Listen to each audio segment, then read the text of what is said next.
Welcome to Alasquatch, the show all about Bigfoot in the great state of Alaska. I'm your host, Beans Baxter.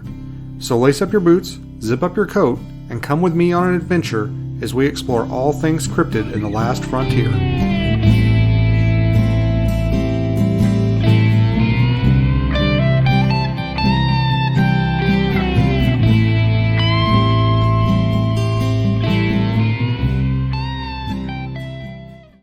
Hey everybody, and welcome to this week's episode of Alasquatch. I am back, fresh from the road.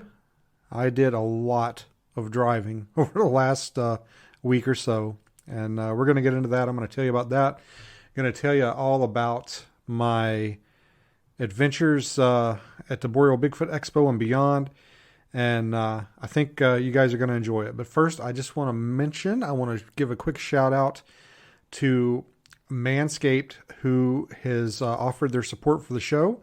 We're going to have an ad for Manscaped here in just a little bit, but I want to make sure you guys know that I've got an exclusive offer for you guys that listen to the show. You can get 20% off and free shipping with the code BEANS. That's BEANS at manscaped.com. I went with that because I thought people might have a hard time spelling Alasquatch. So if you go to manscaped.com, find something that you like, find yourself something nice. Even if you're not a man, if you're a woman, maybe there's a guy in your life that you want to buy a nice gift for. You know, Christmas is coming up soon. You can get 20% off and free shipping. Just go to the manscaped.com website and use the code BEANS, B-E-A-N-S.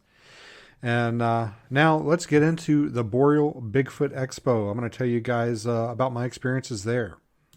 So as you guys know, when we got to town on Friday night, they had the Bigfoot and Brews at the Hoodoo Brewing Company. It's my first time there at the Hoodoo Brewing Company. I thought I really enjoyed their beer. I can't remember what I had. I think I had IPA. It was really good.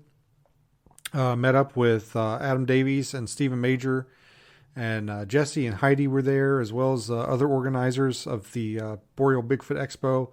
Had a few drinks, had some good conversation, a good time, took some photos. It was really a nice get-together, and I really enjoyed myself. Then the next day, we woke up bright and early and headed over to the Boreal Bigfoot Expo. It was in a really nice venue. It was a really big building. I believe it's the Pioneer Center, and it was a really good layout. The only thing that I kind of I don't even want to call it complaint. The only concern I had, I guess, was the vendors were kind of up on the mezzanine above the stage. And I know there were points, when I was up there and there were other presenters giving their presentation, I kind of had a hard time hearing the presentation. But then I noticed, I went down and gave my presentation. I had a lady approach me afterward, and she's like, yeah, I had a hard time hearing you because of all the noise that was coming from up on the next level on the mezzanines, because it's kind of an open area. So I wasn't sure if everybody got to hear my presentation or not. I hope they did. I just had the one person say that she couldn't hear it. But I did try and listen into Michael Thompson and Shane Land's presentations, and I only got bits and pieces of them. Like I said, sometimes I had a hard time hearing. And then other times, people would come up to the table and I would have to interact with them and talk to them. So I missed out on a lot of their presentations. But I know Michael Thompson's really looked interesting because he was talking about a bunch of the different native legends and lore and a bunch of the different creatures that they have in their legends. And he was busting out stuff that I'd never even heard of or never seen. I think a lot of it, was pretty much concentrated on the interior, which I'm not super familiar with. I haven't spent a whole lot of time in the interior of Alaska. So there was a lot of little creatures I noticed on his presentation that I'd never heard of. And unfortunately, Michael wasn't able to attend in person and did his presentation over Zoom. I think it went pretty well for being a Zoom presentation, but I was sad that I wasn't able to meet him because we've been corresponding for a few years now. We've never actually met in person, so I'm gonna have to make it a point to get up there and see him maybe next spring or fall, and just hang out with him a little bit because we've been, like I said, we've been talking for a while, corresponding back and forth, but we've never actually met. So I think it would be fun to get out in the field with him a little bit. And then after Michael's presentation, I spoke, and I went on and had a really good time. I had a good time giving my presentation. I always do. I always try and kind of, I take the subject of Bigfoot very seriously, but I always try and interject just a little humor in my presentation. I always find that I pay more attention to presenters that inject just a little humor into their presentations. It keeps you on your toes, keeps you entertained. Sometimes a lot of the subject matter can get pretty a little dry when you get to talking about the scientific aspects of things. So, I always like to just bust up a little humor, tell a few jokes, make people laugh. I felt like there were a couple of jokes that I told that kind of fell flat. If you ever heard about somebody, they didn't, they died on stage, they weren't doing very good. There was a couple of moments during the presentation where I was like, oh God, nobody's laughing. And this is pretty funny. This is like a material and nobody's laughing at it. But I did get a few laughs here and there. I think mostly the things I got the biggest laughs for were what I considered some of the most, some of the most trivial jokes, just little, bits that I made here and there that I didn't really think would be that funny. And those are seem to be the ones that people really laughed at, not the ones that I actually sought out because I thought they were so funny. I was like, oh, I'm going to use that because it's really funny. But I thought I had a good presentation. People seem engaged. They seem to really like it. I went through it pretty quick, and then I had probably about 10 minutes of Q&A at the end, and I was pleasantly surprised at the number of questions I had. The audience seemed engaged. They seemed like they were really interested, and I had a really good time. So, I thought it was a success.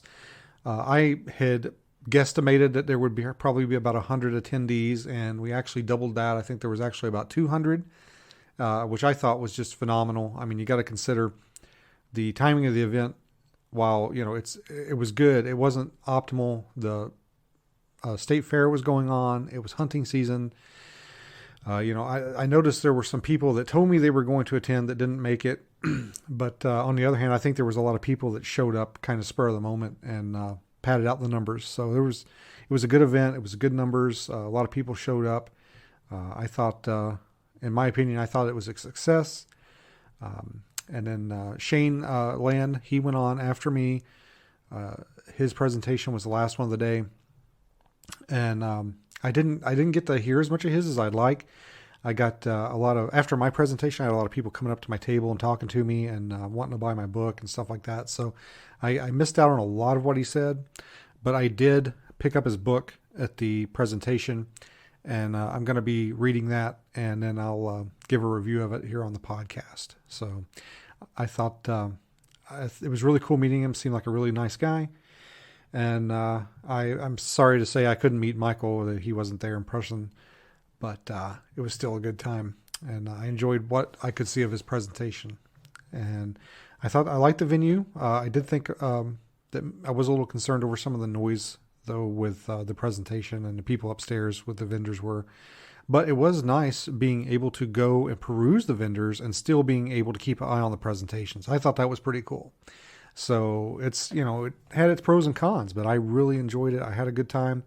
I hope they plan on doing another one. And I think that if they invite me back, I would definitely go back because it was great. And then, of course, they had the town hall where some people talked about their encounters. And one of the things that impressed me probably most was some of the displays that they had set up. As you come in, where the presentations were held, they had a lot of displays where they talked about native legends and lore. They had track casts. They had displays set up. They had what was probably the crown and jewel in the displays was the replica Gigantopithecus skull. And that's pretty cool because it really gives you like a sense of scale when you look at these things. And I always mention this story when I talk about scale. Is when I saw the Bossberg track casts, the Cripplefoot tracks. You always see them in books and stuff, and then when you see them in person, they're huge, they're ginormous, and you're thinking, man, that is like how is something that big walking around? So again, with a Gigantopithecus skull, it kind of helps you put things in perspective. Like, man, that is insane how big that is. So that was really cool to see. I got some pictures of that. I'll throw those up on my Instagram. If you guys are on Instagram, you can follow me at Alasquatch Podcast on the gram. I'm also on Twitter and Facebook, of course, so you can seek me out on all forms of social media. I've even got a TikTok too, but I'm still I'm feeling my way out on TikTok. Not really sure how to use it, but you can find me on there. My username's Alasquatch. So anyway, guys, that was my experiences with the Boreal Bigfoot Expo. I had a really good time, and it seems like every time I go to something like this, I'm just blown away by the number of people that come up and just want to share their encounters and tell me what they saw and what they heard. And they just want to, I think they want that validation of, these people will believe me when I tell them my story because it's so unbelievable. And I think that's one of the best things about conventions and expos. I hear a lot of people and see a lot of people online. They talk crap about them. They call them like cryptid flea markets, and it's just a place for people to go and, spend money and try and sell cryptid junk. And, I'm not going to lie. It happens, I had stuff for sale there. I'm trying to make money. I'm not going to get rich. I'm not going to make a living off this Bigfoot stuff, but hey, every little bit helps. And if I can make a couple of dollars to help fund what I do out there, then why not? If I'm giving somebody something they like and they enjoy, if you want to wear an Alasquatch t-shirt because you enjoy the podcast, more power to you. And I think that the conventions, they really give people, it's almost like a support group. You get to show up, you get to talk with like-minded people, you get to share your stories, and they can be a nice judgment-free zone for somebody who's had an experience to go and share it. And I don't know why people just hate on them because there's some money changing hands. And, some of the best conversations I had with people there, they didn't buy anything. They just came over to my table to BS and talk about Bigfoot. And I had just as much fun talking to them as I did anybody that bought anything or purchased anything. And I would probably go to these just to hang out. Even if I didn't have anything to sell or was speaking, I would like to attend them just to experience the atmosphere and hear the stories. And I have done that before. I've gone to conventions as just an attendee and hung out. So it was definitely worth your time. If you're a Bigfoot enthusiast or interested in the subject, I no matter where you're at, I encourage you to do some research, find a good convention or expo near you, and just try it out. Just go check it out. You might surprise yourself and have a good time. So that being said, guys, I'm going to take a little bit of a break here. And when I come back, I'm going to tell you about our adventures after the Boreal Bigfoot Expo and what we did. Support for the Alasquatch podcast is brought to you by Manscaped, who is the best and men's below-the-waist grooming champions of the world. Manscaped offers precision-engineered tools for your family jewels. Manscaped just launched their 4th-generation trimmer, the Lawnmower 4.0. You heard that right, the 4.0.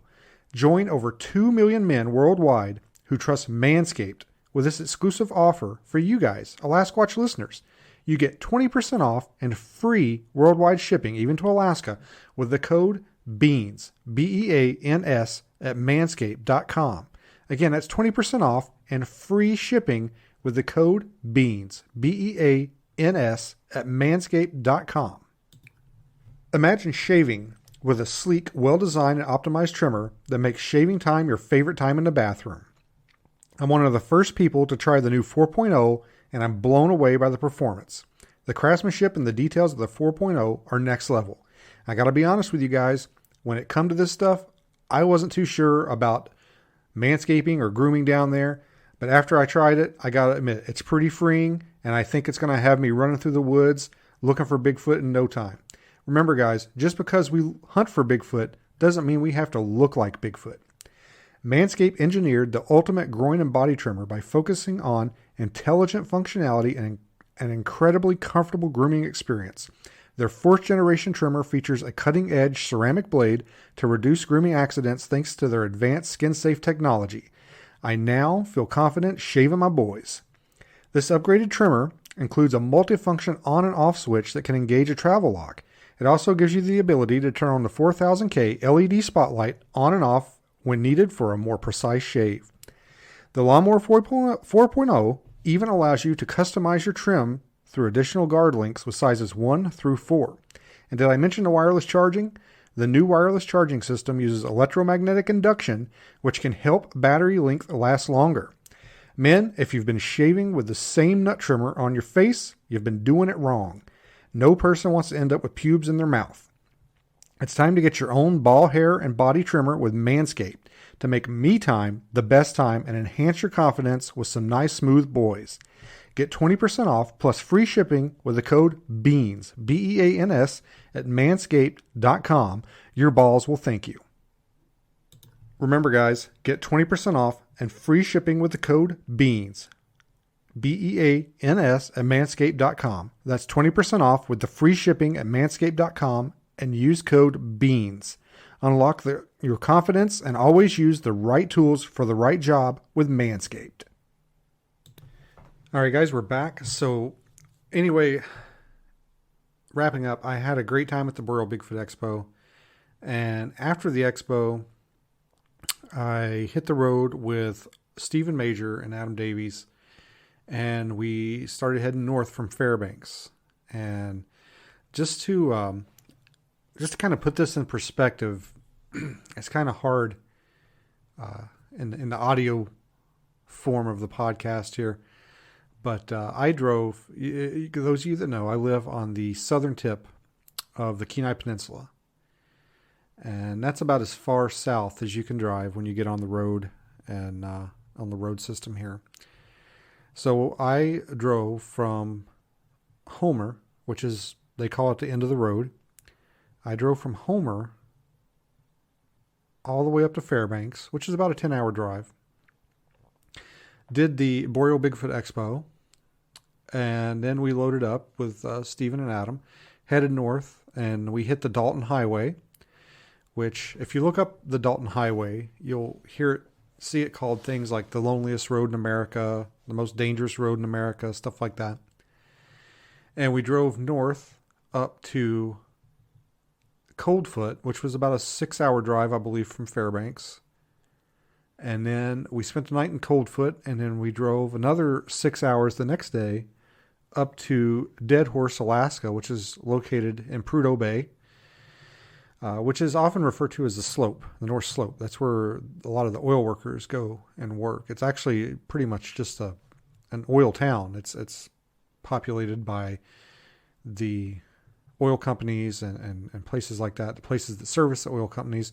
There's not really any permanent residents there. It's not like a village or a city, although it kind of is. It's just none of the residents stay there year round.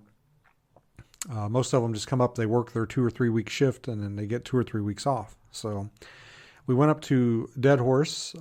We found the Arctic Ocean up there. We were able to get transportation up there to the water. They took us through the oil fields there where the companies are located. They showed us some pretty cool stuff. Took us to the water's edge and let us have some fun out there. We got to wade out into the Arctic Ocean. Adam actually stripped down to his skivvies and waded out there and was splashing around. And Steven and I, we weren't that brave. We just kind of rolled up our pant legs and walked out there. But, I can say I've dipped my toe in the Arctic Ocean. So I drove from the southernmost tip of Alaska that you can drive to the northernmost tip of Alaska that you can drive through. And I think when I looked it up on the Google Maps, it was about 1,068 miles one way.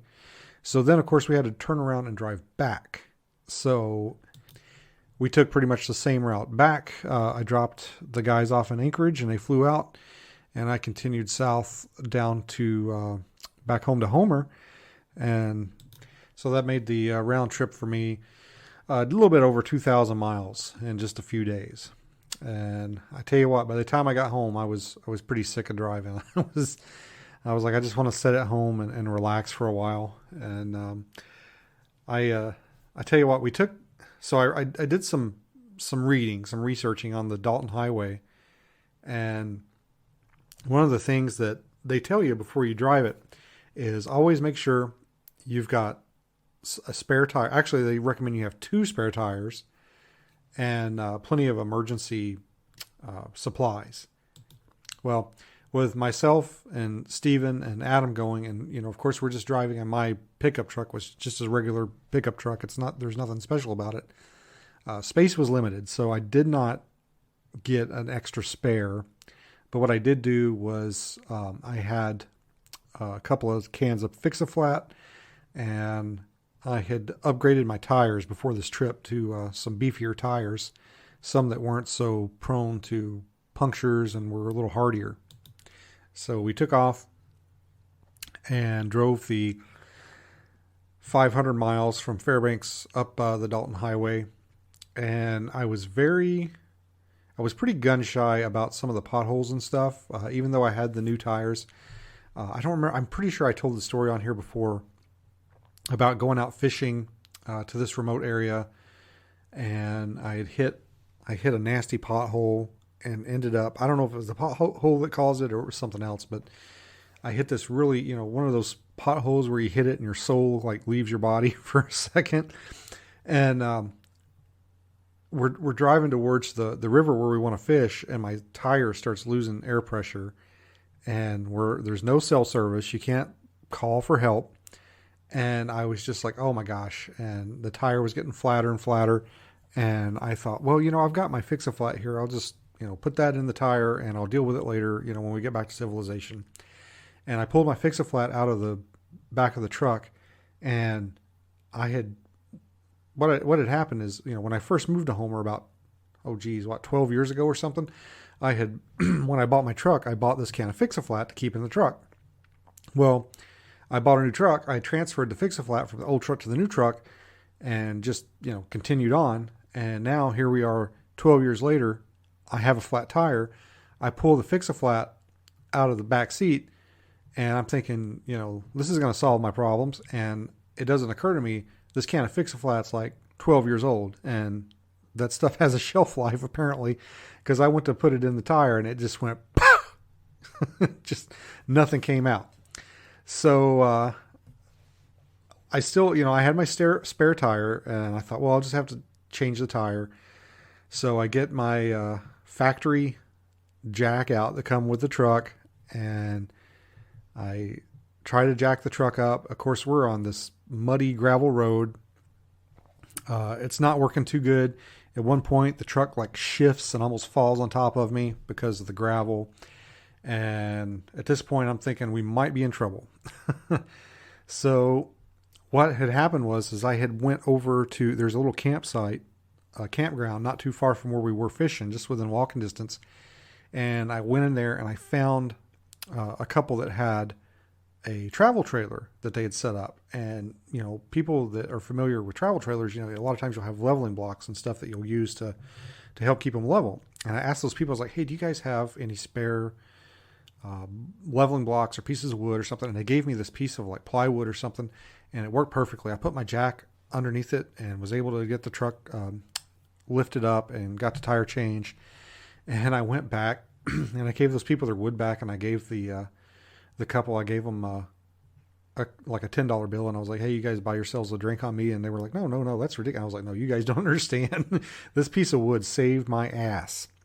So after that incident, I had gone out and I had bought some like leveling blocks and a better jack, like an actual hydraulic jack, not the scissor jack, and a patch kit and some other, tire related things. So I tell you that story to tell you this story. So I had all that with me on the Dalton Highway, and we had got I had Steven pick me up some more Fix-A-Flat. So I was fairly confident that I could have handled any kind of tire related emergency that befell us on the Dalton Highway. That being said, I did not want to have to stop on the Dalton Highway to fix the tire, especially once we got into some of the more weathered environments. At points, I think the coldest temperature we experienced, keep in mind this is September, the first or second week of September, and we're running into 28-degree temperatures. We ran into snow. We went through Antigon Pass.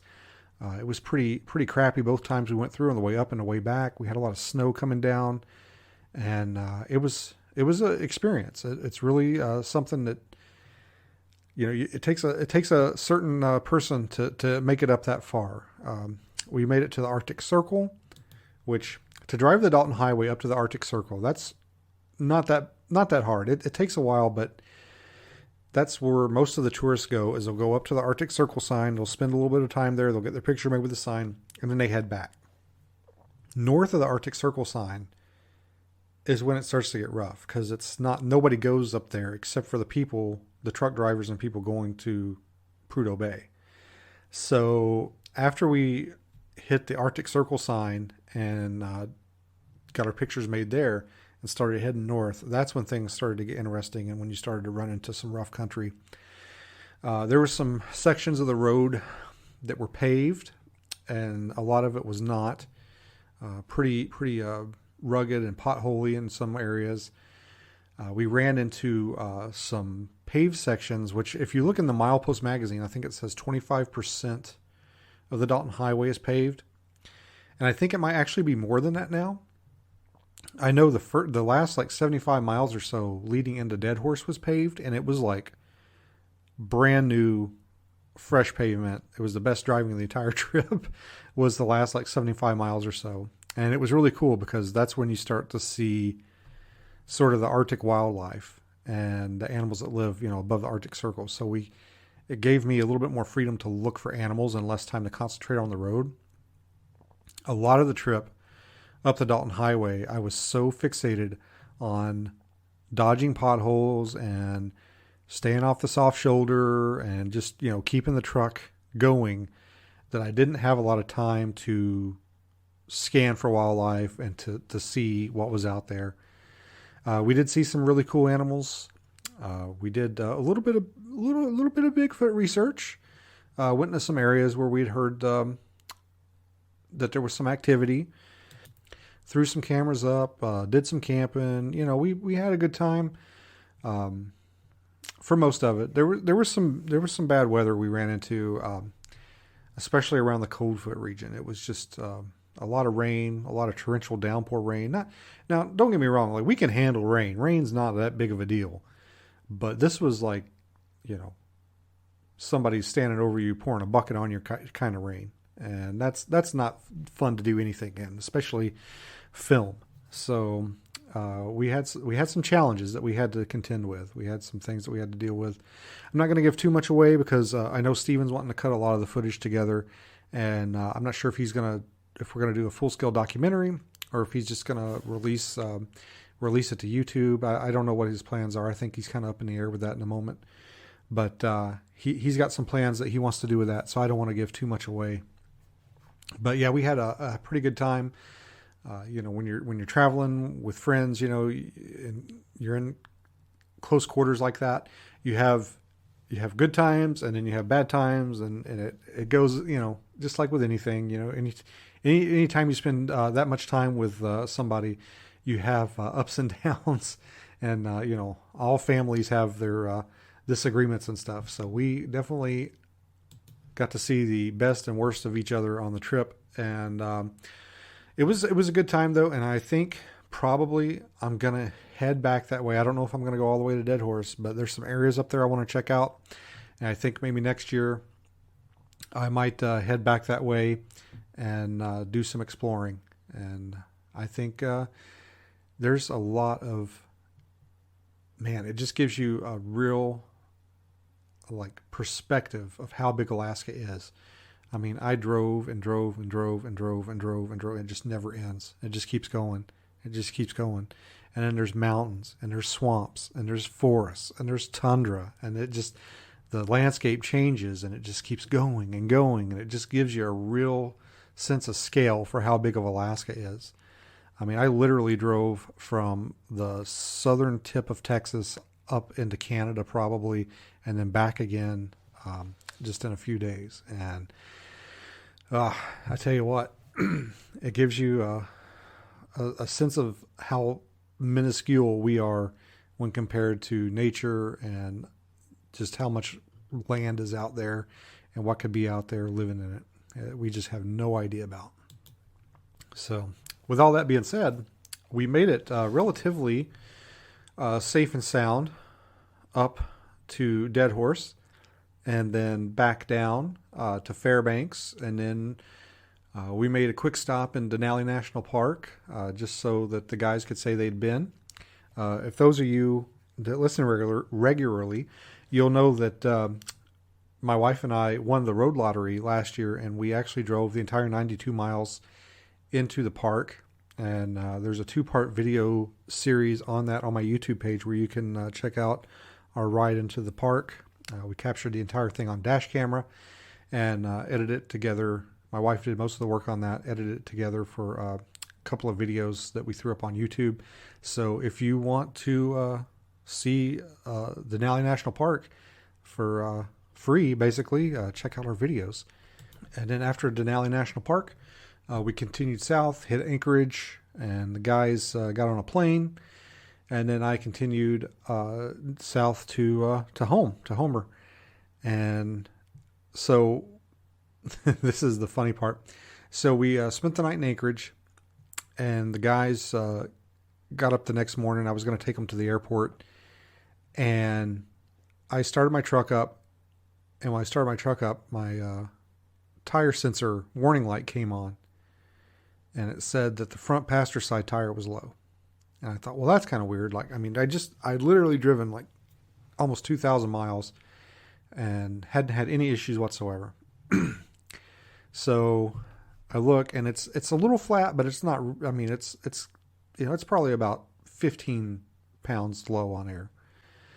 And I thought, well, we were just a couple of miles from the airport. I thought, I'll take the guys to the airport, and then I'll go find a gas station that has air. I'll air it up, and I'll see what's going on. Because I'm thinking, like, well, maybe, because sometimes the tires lose air pressure when the temperature changes, and it had, obviously the temperature had dropped during the night, but it had gotten way colder on our trip up north, and the sensor light didn't come on, so I was a little concerned. Plus, this was the day that I'm supposed to be driving home. So I drop the guys off at the airport. I go to the gas station. I find a gas station with air. I'm airing up the tire. I take a look at it, and right at my eye level, when I bend down to put the air in, there's a screw sticking out of the tire. Not far, but I can see there's a screw in the tire, and I was like, you got to be kidding me. I made it all this way, and then I've got like 4.5 hours to go after driving for 40 some hours. 40 hours I've been on the road. In the last 4.5, I've got to go. This is when problems are going to strike. So I went ahead, I filled the tire up, got it to where it was supposed to be, and I'm thinking, all right, so I'm in Anchorage. Should I just wait and see if I can find some place to take the tire to fix it before I try and head home? And I realized, well, it's Sunday. There's not a lot of garages or tire places that are probably open on Sunday. And the tire didn't go flat, and it had been sitting there all night. So I thought I can probably make it at least to the next place that has a gas station with air, assess the situation, and then, keep going. And then I realized, well, I've got the Fix-A-Flat too. So if it starts to lose air, I could put the Fix-A-Flat in it. So I went ahead, put the air in it, went ahead and hit the road, and kept a close eye on the tire pressure. It didn't lose. I mean, it lost a couple of pounds of pressure between Anchorage and home, but I made it all the way home without having to put air in it again. And then it sat in the driveway all night. And the next morning was Monday, so I woke up and I took it to the tire place here in town where I had the tires put on, and they patched it and fixed it for me for free because their tires were guaranteed. But man, that was, talk about, that was a nerve-wracking moment to realize how far I'd gone, how far I'd come, and then literally when I was on the doorstep to get home, that's when something goes wrong. And I'm by myself, by the way. The guys have already left, so whatever I got to do it by myself. I've got to figure it out. But it was a, in the grand scheme of things, it wasn't that big of a deal, and I got it figured out and made it home safe and sound. And just the irony of how that happened. And I was kind of thinking, I was like, well, I am in Anchorage where I can get services, but it's Sunday, so is that any better than like being in the middle of the Dalton Highway? So I kind of made a command decision and went ahead and drove on it, and it was fine. And I ended up getting it fixed. And as far as I know, it's still good. It's still holding. I've had those guys patch tires for me before, and it's always worked out well. So yeah, that's a quick, brief overview of about the last 8 days of my life there. And I'm still, settling in. I've got gear that I've got to clean, and my tents and stuff, I've got to clean them up and hang them up to dry.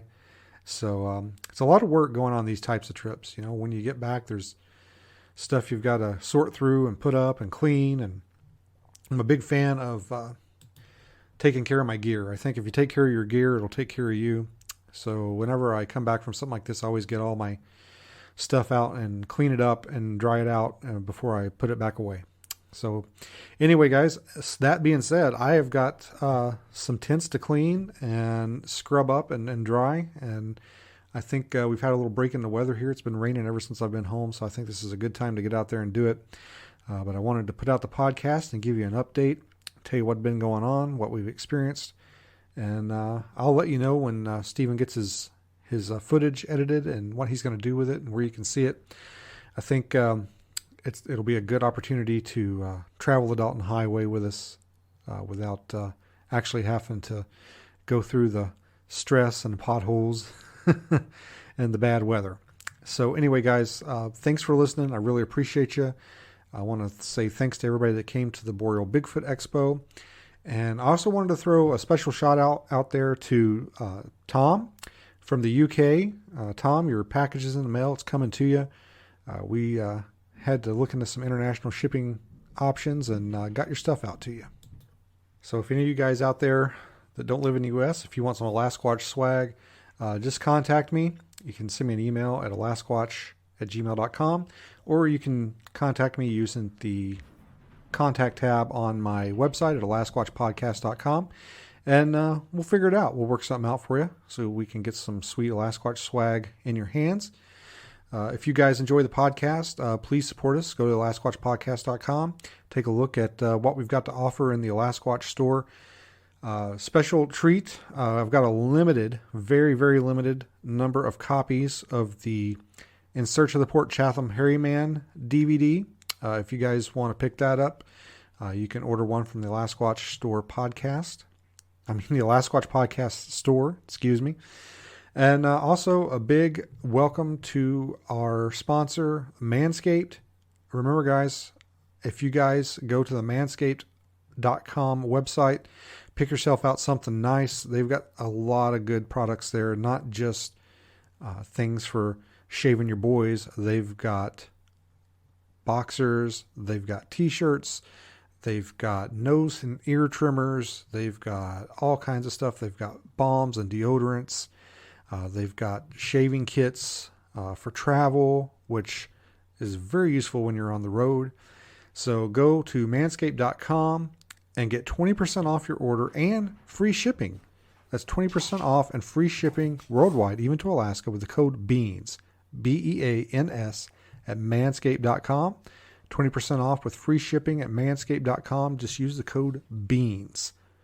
Unlock your confidence and always use the right tools for the job with Manscaped.